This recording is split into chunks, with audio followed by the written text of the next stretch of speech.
attorney for over 30 years. I was in private practice over in Woodbury, Tennessee for several years.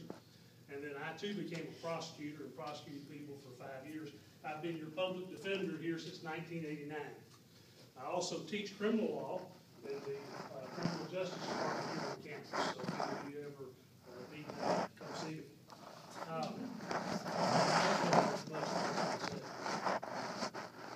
No one advocates the use and abuse of substances that will harm people and harm families and harm children. And no one advocates supporting those people who deal in those kinds of substances and who make a living off agony of other people.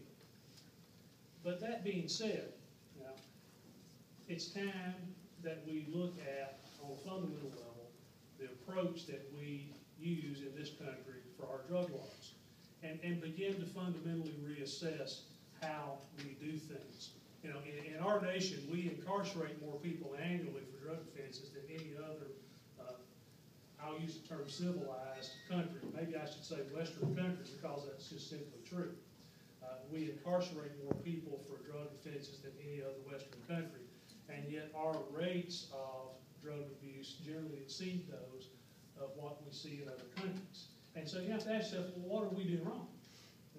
Because there are places that have a different approach that seem actually to be dealing with people who have problems much better than we do. In our nation, we are losing, ladies and gentlemen, compassion. We're losing compassion for people who don't look like us, or think like us, or have the same socioeconomic background or religious that we do. We don't spend enough time and effort, folks, helping people that have drug abuse problems, mental health problems, and we go on and on. It's an easy answer to just put people in jail without looking at, on a fundamental level, what is the underlying cause. And that's what we need to do. Educate people, look at the fundamental underlying causes. Get out of this rhetoric of scaring people, and deal with people on an emotional, intellectual basis. Educate people, and then look at what's really going on out here. The best thing we have going for us right now as an alternative to incarceration began in Miami, Florida several years ago, and that's the drug court programs. And they're not perfect, but it's a much better approach than what we have done in the past. And we have an active drug court here in Rutherford County, and we have been successful in helping people, diverting them out of the criminal justice system and into a much more productive way of dealing with their drug issues. And we need to do that on a fundamental level. I don't mean to go on and on, but I'll make one last point and stop.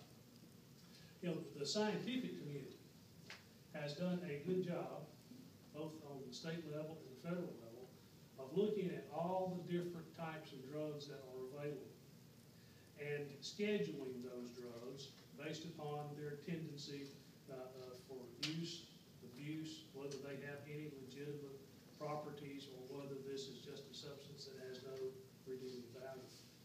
And the scientific community has done a good job of doing that. The legal community has done a poor job of taking that schedule to heart and then crafting criminal laws to deal with those drugs on a more realistic basis. So, those are my initial thoughts. So now that you guys have been introduced to Doug and Gerald, if you guys have any questions, just go right ahead. Yeah. One thing in the video that I knew was a problem, just kind of like hit harder. Like, how is it so easy to get drugs into prisons?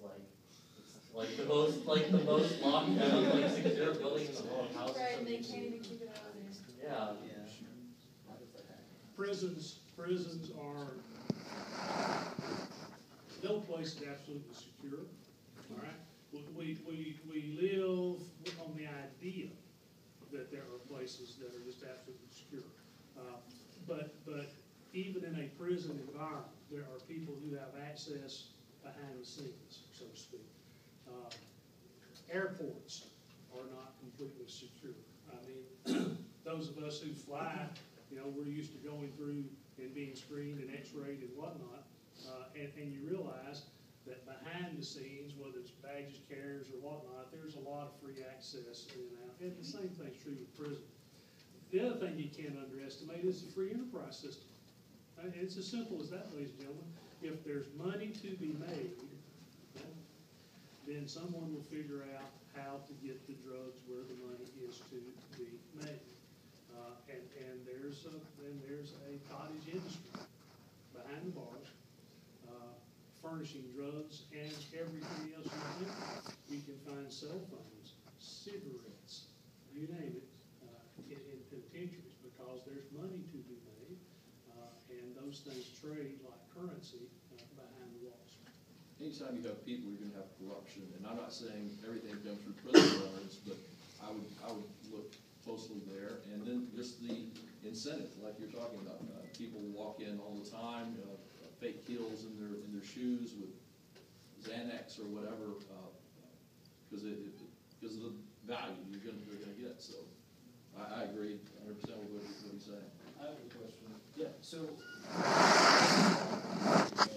transporting it to a prison compared to a free society, I mean, I would assume that would be much more expensive than a jail. So I would assume as well. I mean, You know, I would assume, you know, but to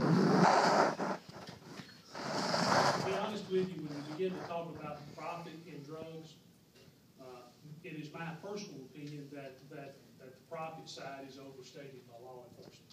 oh, absolutely. And so, you know, when you have someone busted for marijuana, and the press reports that they've seized, you know, $100,000 worth of marijuana plants, and then you look at the photographs, as you do in the work that we do, and you've got a bunch of marijuana plants about that tall, what you realize is they're basing that $100,000 value on what would have happened had those plants matured. Right?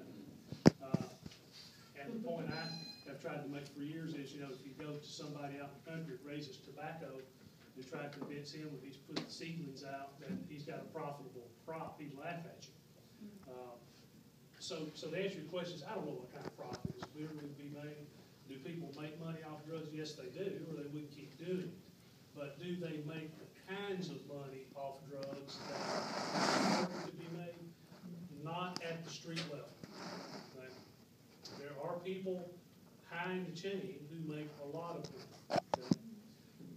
But folks, there are people on the street level who quote deal in drugs, and they're no